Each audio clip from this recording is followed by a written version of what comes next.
Once more, welcome to all one. This next speech will be in English, and we will discuss destination management and overtourism. Travel is supposed to be, must be, a balanced relationship between the host community and travelers. It has to be a balanced exchange, social, cultural, and economical, in order to guarantee continuity, growth, and balance. Growth, in my opinion, is not the issue. Is how it affects people and how we manage it. Where I live, in Cinque Terre, on a daily basis, I can read social media comments and hear the sentence, "This is not Disneyland." And I'm sorry that this is not Disneyland, because the issue is just there. It lies there, how we manage flows and location and spaces. And I'm really happy that today we have Jelka and Harold would join in to discuss this topic. Jelka, the stage is yours.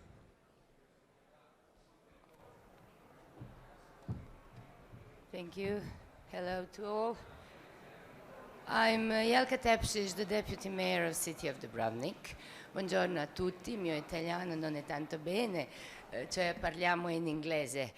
So I will try to shortly present the experiences of the local government of Dubrovnik and of course other stakeholders regarding the change which actually led us from the overtourism to destination management throughout the project Respect the City.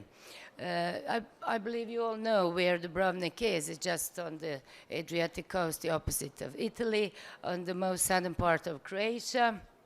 It's UNESCO heritage site since 1979, and also our festivity of St. Blaise, which is a patron saint of Dubrovnik, is a part of intangible UNESCO heritage list.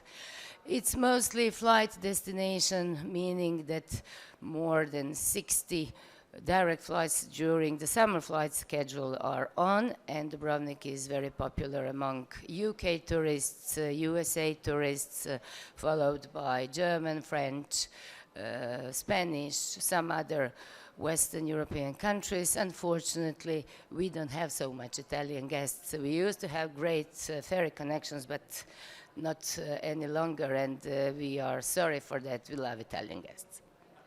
So, when this local government, which I present today, started to govern the city, it was June 2017, and that was the situation we were facing.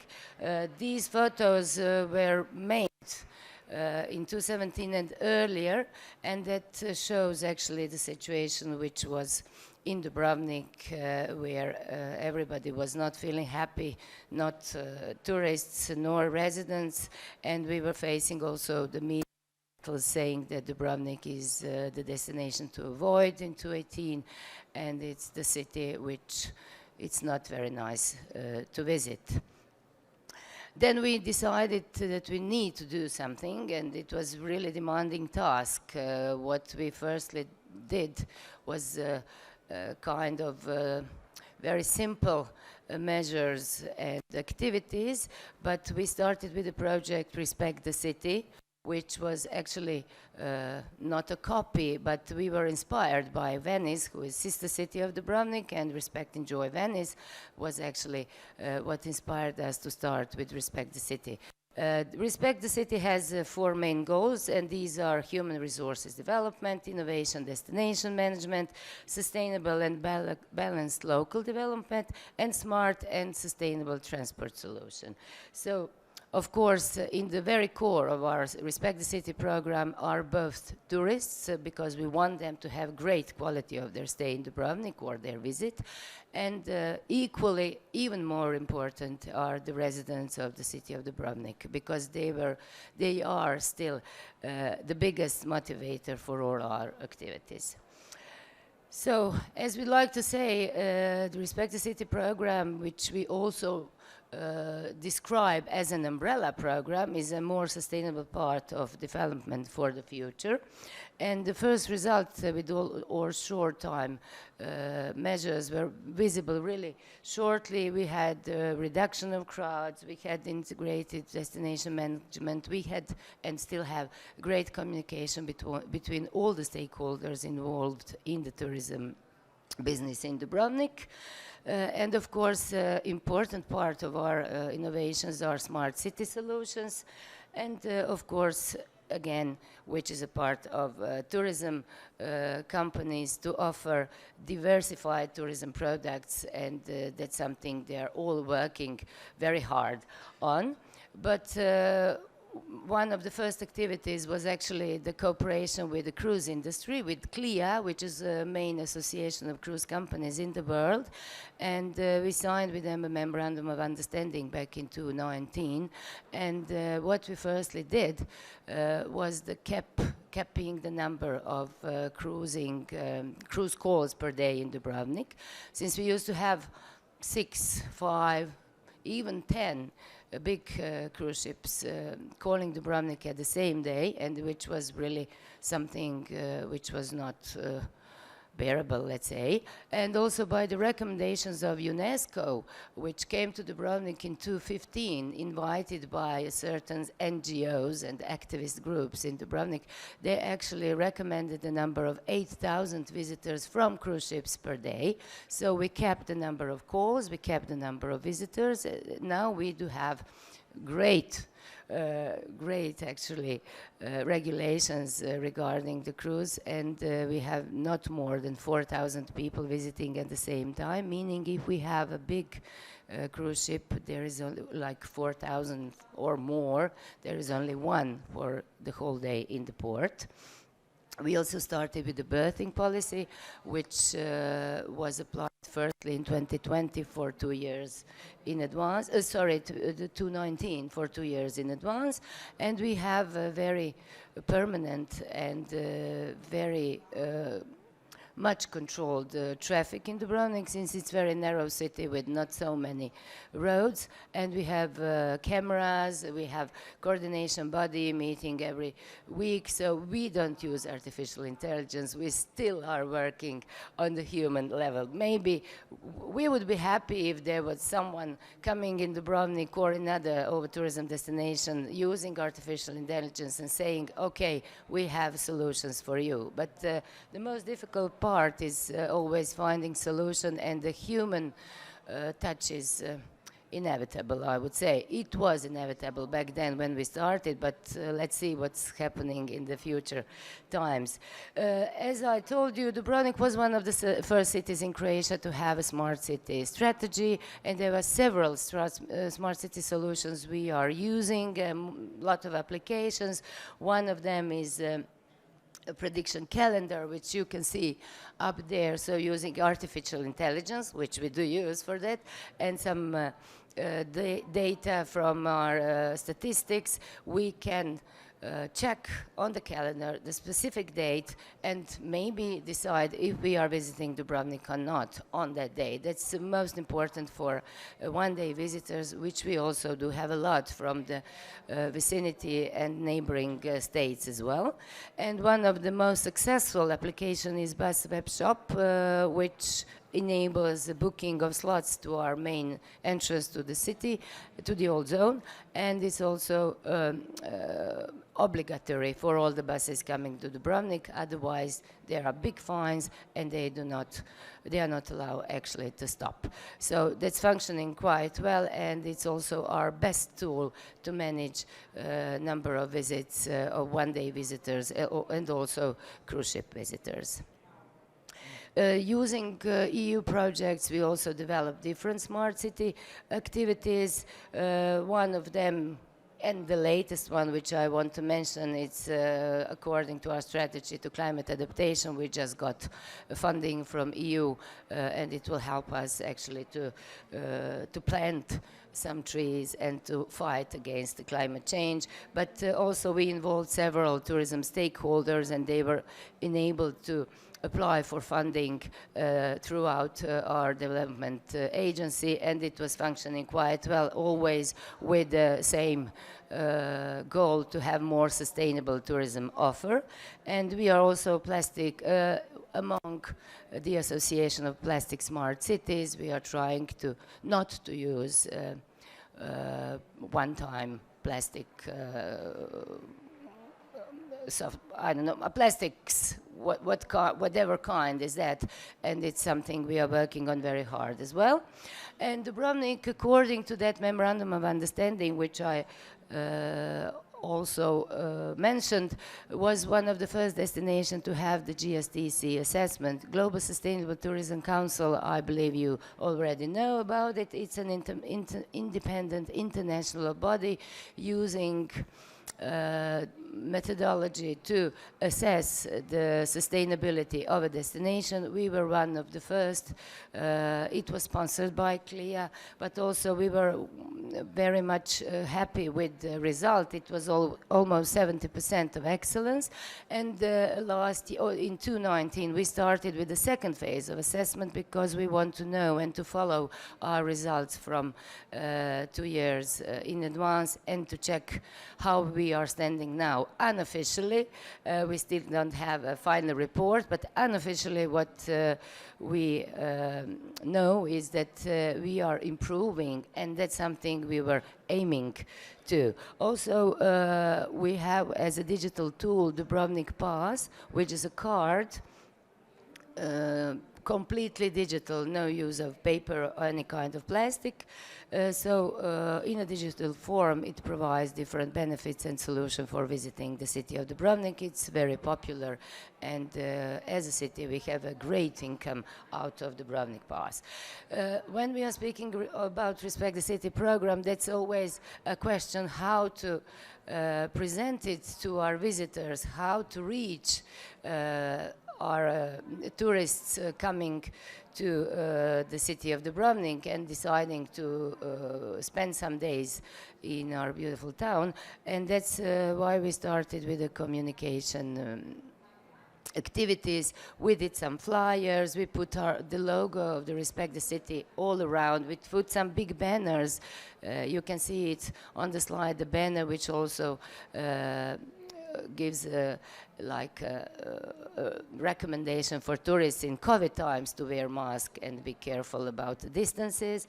And the hit was that short video, which I only showed the first slide. That short video actually gives, in a very light way, animated way, what not to do in Dubrovnik. Actually, the recommendation which is not appropriate, how to behave in Dubrovnik, which is not appropriate. And I was very pleased. I spent on the arrival here in Florence, I spent the night in Siena, and then I found quite similar flyer in my room, and it was very nice actually to educate myself what is appropriate and what's not appropriate.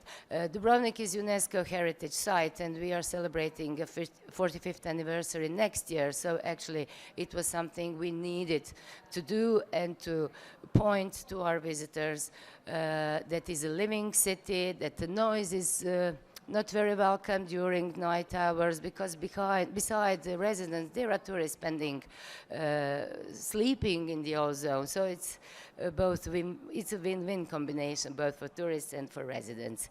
So the results, as I told you, are very visible shortly. It's a combination of measures of long-term, short-term, and mid-term projects, and we are happy that we improved, that GSDC, the second phase of assessment, showed it. And also what we are starting for the next year is a zone of restricted traffic, which was also initiated by the city of Dubrovnik for the changes of the law or traffic security in Republic of Croatia, and for the next year it's going to be limited traffic around the UNESCO core of Dubrovnik. We are also example of a good practice worldwide. We initiated, which I didn't mention, the involvement of cruise tax in Republic of Croatia, which was announced in 2019, started to apply in 2021, and all Croatian harbors are now applying it. And we do have long-term plans, of course. Dubrovnik 2030 will be probably looking like this. The zone, which is where is the harbor, we will have the tunnel. Under it, we will have more green parks and reconstructed zones, which will be performed through ITU programs. It's starting also beginning of the next year. And we will have some electric transportation via sea, and that's something we are looking very much forward. So that's basically what I wanted to share with you. And I would like to thank you for your attention. And I also want to add that we are now using more data and more scientific analysis, because University of Dubrovnik is having economic department, and for our benefits and for the common actually benefit of the destination, they are analyzing the structure of our visits. And also what we learned is that we managed to have different concentration of tourists throughout one day, 1 week, 1 month, even the year. And hopefully we will move forward with that. And I thank you again, and thank you for inviting me to be able to have the intervention on this great congress. Thank you so much. Thank you, Jelka. Please, could you please stay with us a little bit longer? And Harold, the stage is yours. I have to say I'm quite impressed, and I hope more and more destination will work. It's an everyday work. Sustainability is not, I mean, you have to put the goal, and then you are going every day, working every day on it. It's. But I will have a few questions for you later on. Thanks for the opportunity. Jelka, it's a real pleasure to follow Dubrovnik, because I think you've been one of the outstanding successes in this. It's a field that more and more people are interested in, but where relatively little progress has actually been made. Dubrovnik is an outstanding example of success. I think my slides will come up. I wanted to introduce myself, first of all, and to say that I'm coming from the perspective of responsible tourism. The reason that kicked off in the late 1990s was the realization that nobody could define sustainability. And that's essentially the same problem as being asked whether machines can think. Machines, what we mean by think, is ill-defined still. And the same with sustainability. It's very imprecise. It means different things. I've heard it used to mean no more than I'll still be in business next year. So it's a very imprecise thing. Sustainability is too abstract.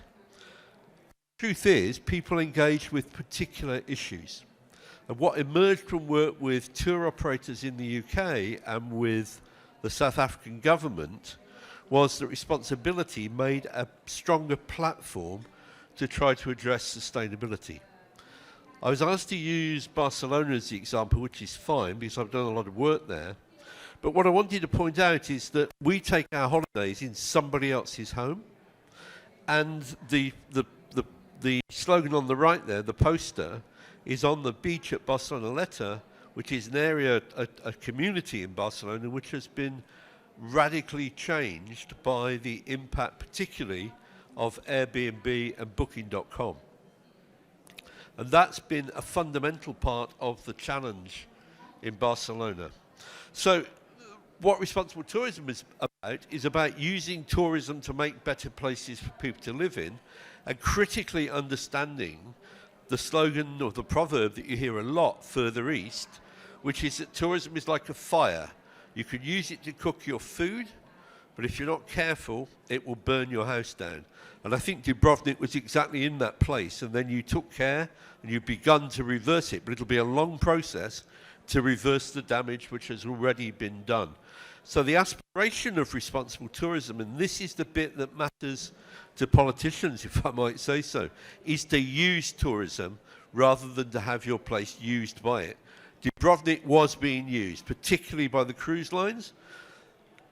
Now, the problem that Dubrovnik and Barcelona share, but you're in a better position, is that you have cruise liners arriving all the time. You were able to control the port, Barcelona was not. Barcelona is still struggling to get control over the number of people who arrive. And similarly with the airport. If you don't control the number of people who access your city, you've got a real fundamental problem. And Dubrovnik's advantage over Barcelona is you have been able to, and Barcelona has not. The point I wanted to make is that for any successful tourist destination, you really need now to get to a situation where the guest is treated as a temporary resident. Now that has implications for the way in which you market the destination. A lot of people now talk about moving from marketing to management, but they're still unclear what marketing means. And it's quite interesting this, because if you look at the way marketing is used in the motor car industry, they talk about designing cars for particular consumers. Marketing in tourism still just means promotion. And that's not marketing. The tourism industry, the tourism sector has been very slow to understand that there's a difference between marketing and promotion. Dubrovnik, I think, now has understood that, but it's been a slow process because the biggest marketing budgets are in the private sector. And it's very hard for governments, city governments or national governments to control that. So the critical question is, who do you want to invite? Now, the problem about over-tourism is that it describes a situation where people are dissatisfied, whether they're guests or hosts, whether they're locals or visitors, they're dissatisfied with the state of things as they are. That's the easy bit. But that's a bit like saying, can machines think? Because it's too much of a general statement. It doesn't help us to understand the causes of the problem or how you solve it. So Dubrovnik in large part has a problem with over-tourism because of the cruise industry. Barcelona has a problem with over-tourism because of the cruise industry. London has a problem with over-tourism, although it hasn't noticed. I've noticed. I don't use the city anymore. But London doesn't have a problem with cruise tourism. London's problem is it's the gateway to the UK. So the causes of over-tourism vary from one over-touristed destination to another. Now, the interesting thing is, as early as 2009 in Barcelona, the residents and traders in one small borough of the city wrote 500 Christmas cards to city officials with these photographs about how bad tourism was. This is 2009. Now, I'd be interested to know whether AI would have picked this up. Personally, I'm skeptical. I'm not one of the great believers in AI. I'm skeptical it would have picked this up. But what is interesting is the city did. As early as 2008, there was a municipal action plan to try and deal with some of these excesses of tourism.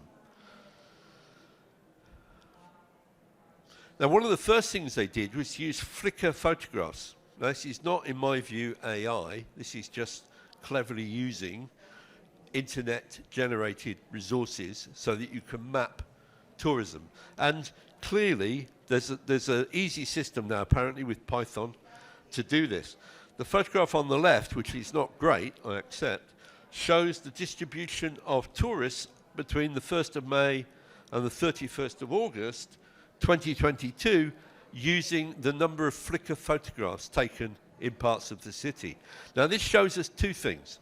It shows us, first of all, where is over-visited, and you can see that concentration around the Ramblas, but it also shows you emerging destinations, emerging parts of the city where people are interested enough to take photographs. Now, that is dispersal. The problem with dispersal is you're just sacrificing, potentially, and I hope Dubrovnik doesn't do this, you're potentially just sacrificing even more of the city to tourism. I think you need to think very carefully about that, because what National Parks policy has said for years is you have sacrifice zones and you have sanctuaries. And the danger of dispersal is you end up with no sanctuaries for local people. And that's what has happened for me in London. There's now nowhere I can go in London, in the centre, where I can escape the tourists. So responsible tourism is about making better places for people to live in. And that's what Barcelona's been about since the 2008 economic crisis.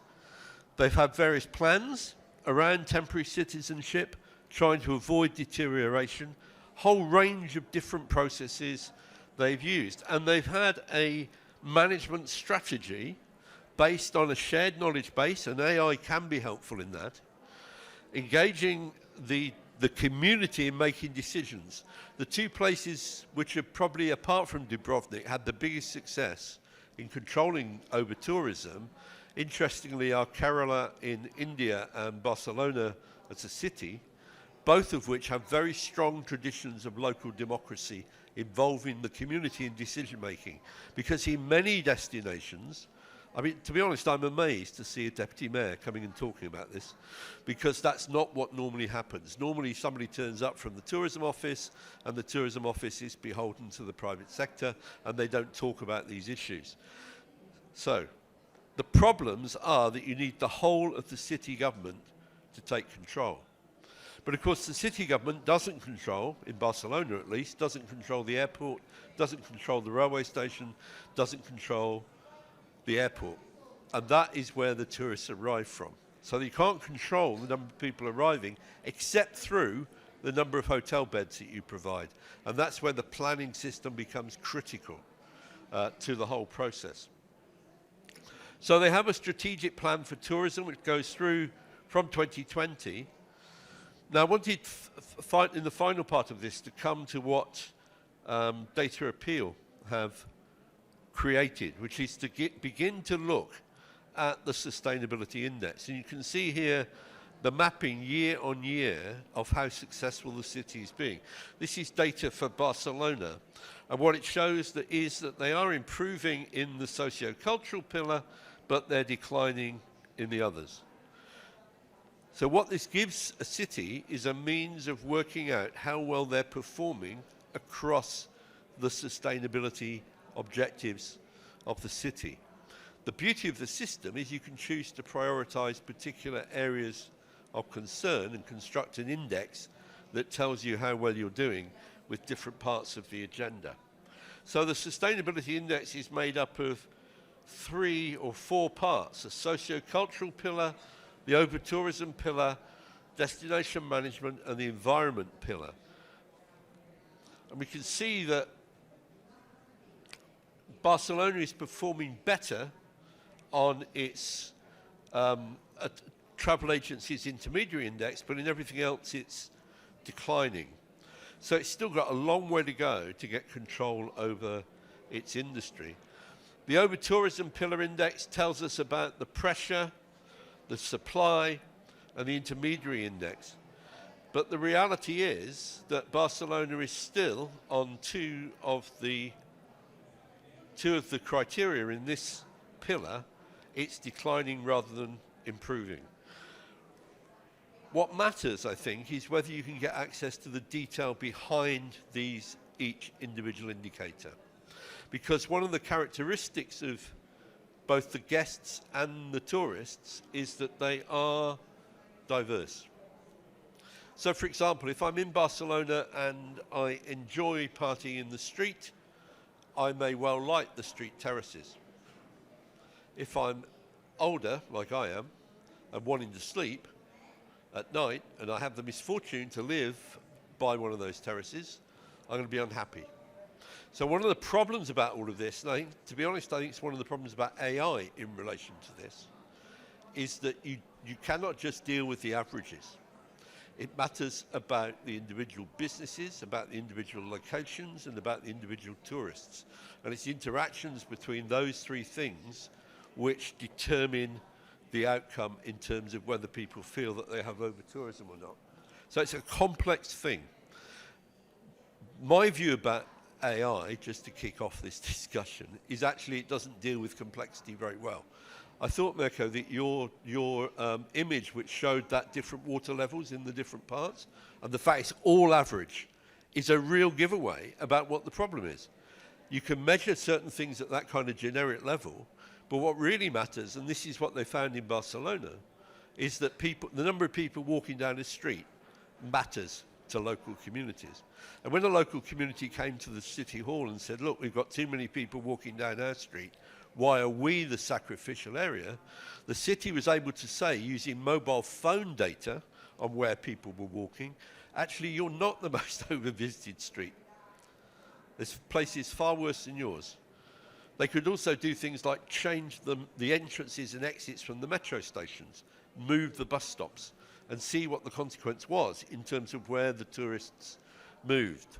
But at the end of the day, the central problem is volume. And what has to happen is cities move away from volume to worry far more about who's coming, what they're spending, and what the yield from tourism is at what price. Now, Valencia is doing a very interesting project in central Spain. Desperately short of water, they're now looking at which of their economic sectors use most water. The results aren't out yet, but that is going to be very interesting to see whether tourism becomes something that's worth doing in Valencia if you discover that it uses more water than other sectors. So over-tourism is complex. You need accurate diagnosis of the causes. I've used a slightly upsetting example, comparing it with cancer. We began to have success in sorting out cancers when we recognized that there were very many different kinds of cancer, and each kind of cancer needed a different cure. And until we get there with over-tourism, we're going to go nowhere. Dubrovnik has got there precisely. You've worked out what the problems are. Barcelona is on the way to doing that, but many destinations are still just talking about over-tourism. You've got to look at the particular kinds of over-tourism, the causes, and then focus on the things you can do something about, which is what Dubrovnik has done. So the causes need to be addressed. It needs a whole-of-government approach, which unfortunately means a city can't do it on its own, because much of what the city has to confront is national and some of it European level policy, so that's a problem. And you obviously need to test different methods to see what works and be able to abandon strategies that don't work and focus on things that do. So communities are diverse, different groups and demographics will have different issues. Tourists are diverse, you can market to attract particular segments, but DMOs are still in the slow process of moving from promotion to management. They've got a long way to go and they're not moving very quickly. I keep hearing people telling me, I was told yesterday by a travel journalist, Travel Weekly, every time he meets with a destination, they tell him how many more new hotel beds they've built. I hope that doesn't happen in Dubrovnik. No, I'm pleased to hear it. But you can see what the problem is. If the DMOs are still, the first thing they say to a journalist is we built X number of new hotel rooms, they're not thinking about management. They're just thinking about promotion and growth. And we really need to change the whole mechanism. But to come back to AI, I'm not at all convinced that AI can deal with the detail. Thanks for listening.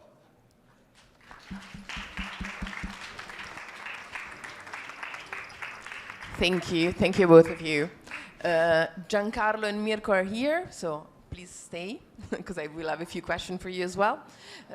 Jelka, I was really impressed by your project. May I ask you, what was the biggest issues you had to face? Well, the driving force of all our activities are the residents. That was the biggest issue. We never had any demonstrations or public activities such as in Venice, people jumping in the water in front of the ships. But we still did have rumors and from the residents, especially of the old zone. And they are the biggest drivers even nowadays. That's what our mayor likes to say. The biggest driver for all are residents of Dubrovnik. And that's something we are trying to make them happy every day.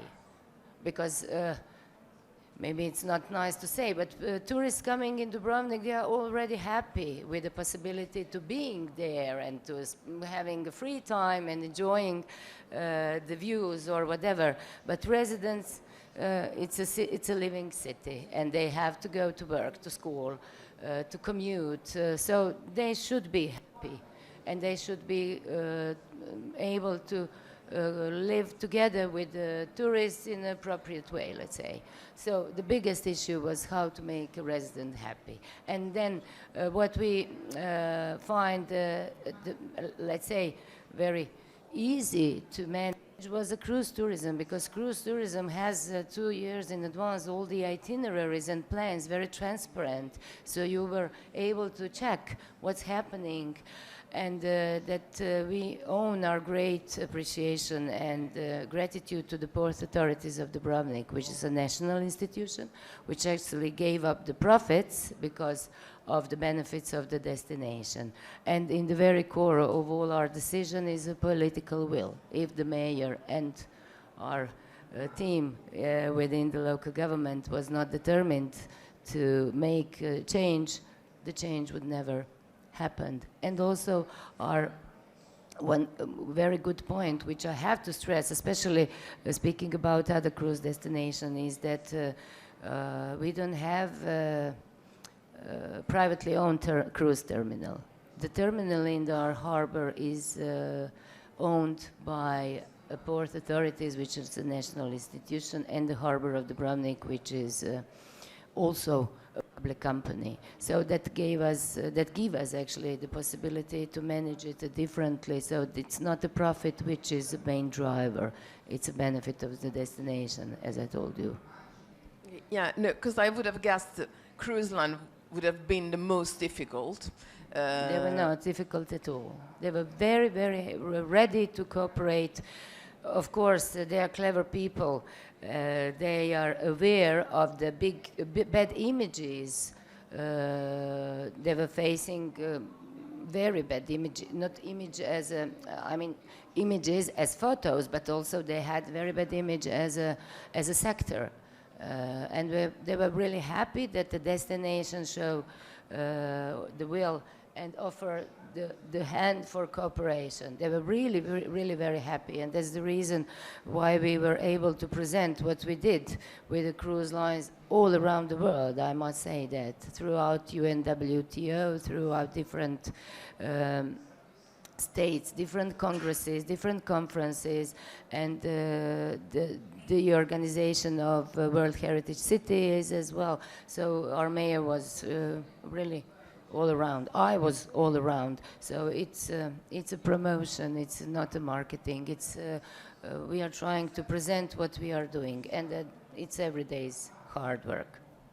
Not done by one person, not by the mayor or by myself, but the whole group of people. The team is behind it. If I could just comment on that. I mean, I think it's absolutely true that you've been brilliantly successful in Dubrovnik in negotiating your relationship with the cruise lines.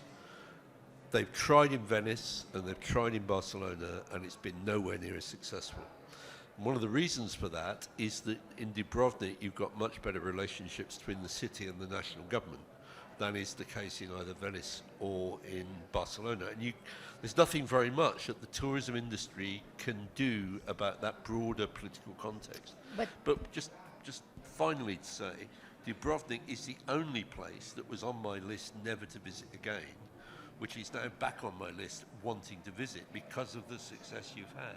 But nowhere else has actually managed to make that, in my mind, make that transition from being spoilt by tourism to having brought back the city. I saw it when it was probably at its worst in about 2018, 2019. I'm now really interested to come back because I can see that you've had such success. It's very clear in the way you present the city now. Yeah, but when we are speaking about the national level, I must say that Dubrovnik was really leading that transformation in Croatia, because there were no other Croatian cities which were having the same issues. Only Dubrovnik. And you know that the state is sometimes a mother, sometimes a stepmother. That's how we are saying it in Croatia. So sometimes they like you because you are very nice to show all the diplomacy and royalty coming to Dubrovnik, but on the other hand, they don't really understand that you are dealing with some issues no one else is dealing with. And that's something we did it on our own, we did it on our own, I can tell you. We did it on our own. There was no national level to assist with those relations between the cruise companies, between other stakeholders in the destination, nothing. And only this year, in 2023, because Croatia adopted the strategy for development of the sustainable tourism, only this year Dubrovnik was recognized as a best, as a champion of Croatian tourism because of the sustainability which we are actually now trying to promote as our main goal. So I did not mean to imply that you hadn't actually led that change. The point I was making is that if you don't have a good relationship with the national government, you can't do it. As much as you might try. Yeah. And clearly Dubrovnik did have a good and still has a good Yes. relationship with national government. And that's something which is very hard to change. Once the relationship is established, it takes many years to change it. yeah, that's true. It's the same political party governing Croatia and Dubrovnik, and that's the port authorities are national. So that's it. That's maybe That I certainly helps. misunderstood. Yeah. But maybe this remark from me was also illustrative what we were dealing with. Jelka, another question out of curiosity. There are more and more destinations starting from Ireland, is the biggest example, using and working together with the TV and movie industry in order to promote and attract different kind of guests. I'm a big fan of Games of Thrones. I'm sorry, it's true. I'm a big fan of Game of Thrones. But how was the reaction to local people Yeah. to that effect? Okay. I was working with the tourism office in Dubrovnik when the Game of Thrones started. It was 2011. Dubrovnik never, ever invested significant marketing money to promote the destination as a filming destination. It was all done by HBO, by the cast themselves, putting photos on Instagram and Facebook, etc.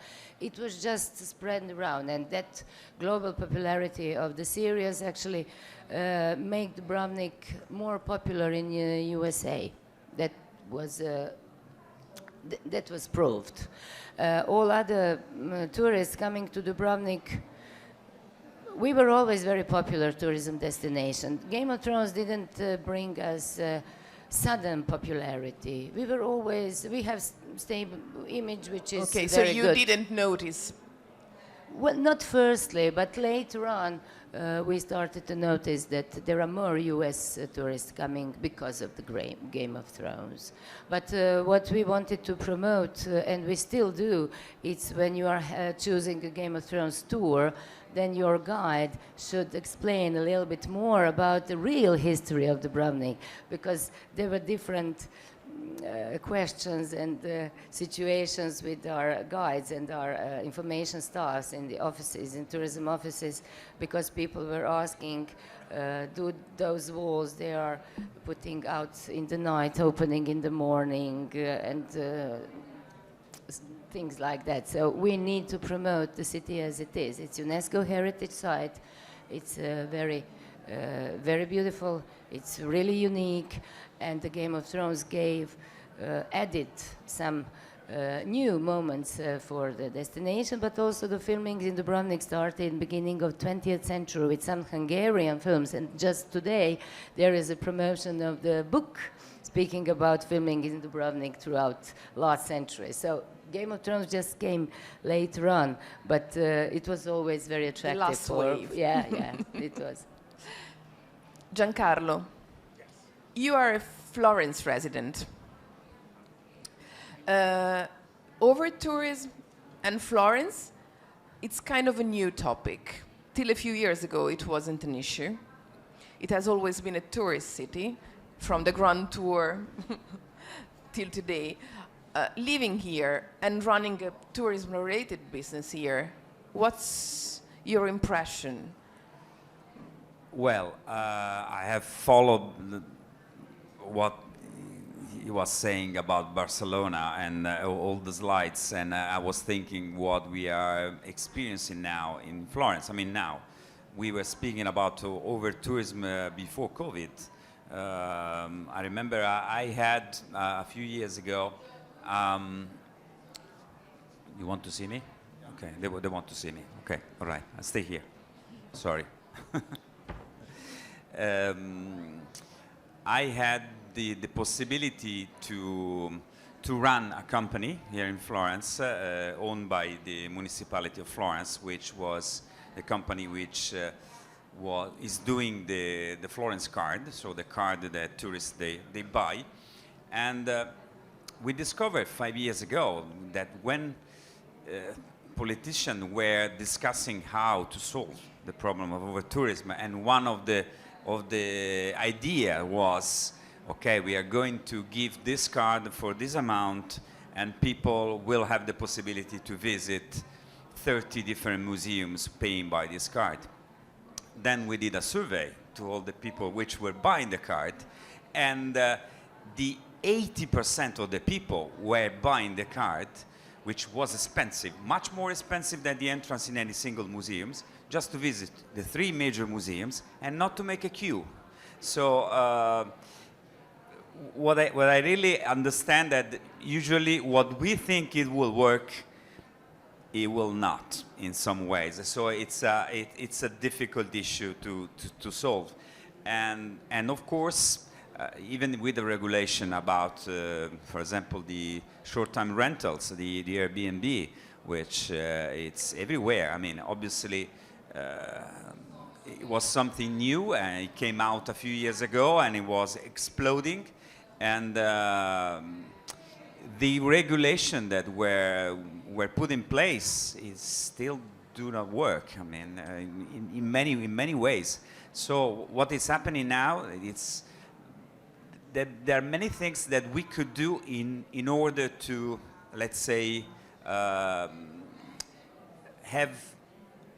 less problems. But over-tourism will stay, and we have to find different solutions. Different solution in time when people is traveling to that destination, maybe doing different offers for different times of viewing, because of course Florence is a seasonal city, so it's full on summer and it's less full on winter.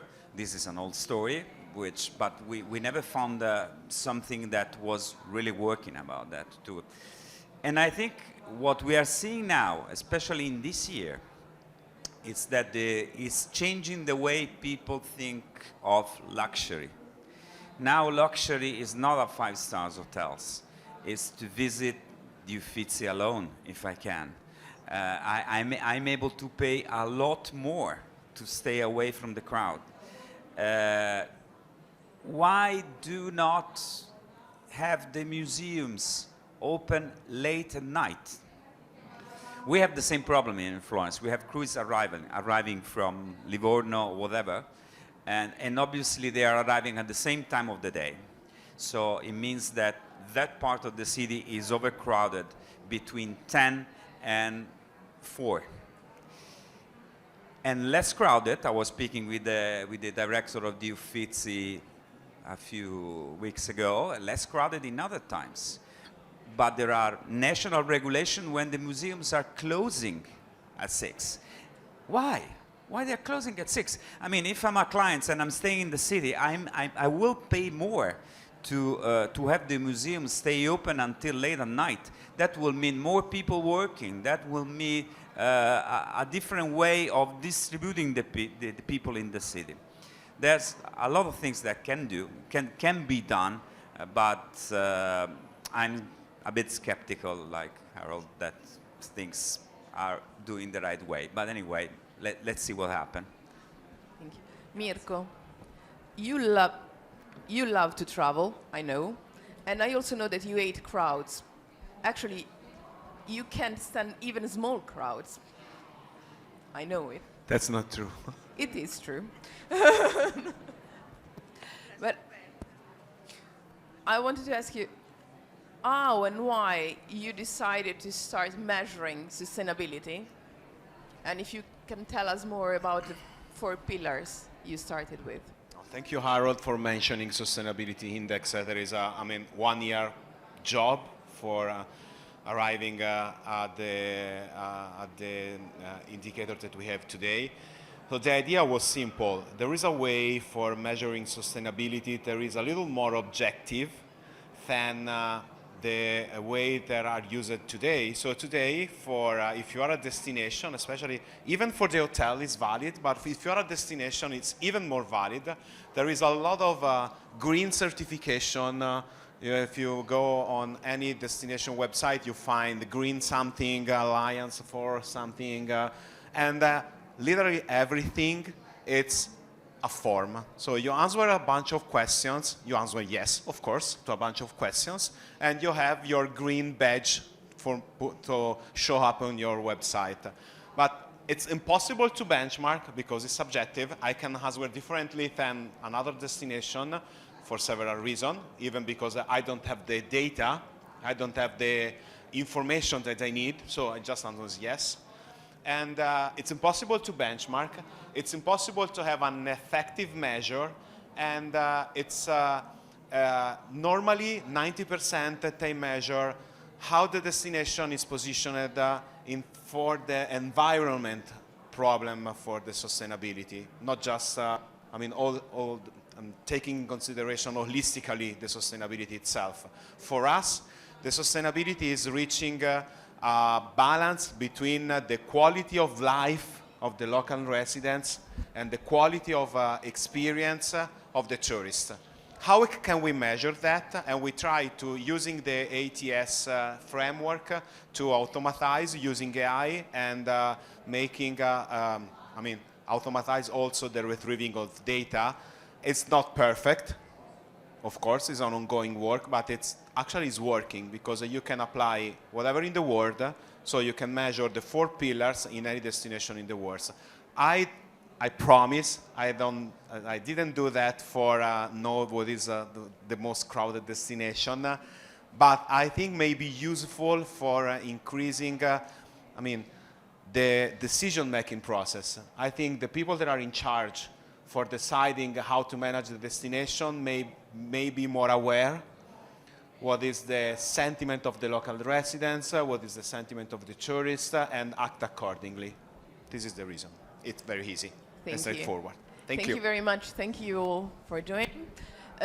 In 10 minutes, we'll start another panel. We'll keep discussing sustainability and responsible tourism, but from a hospitality point of view.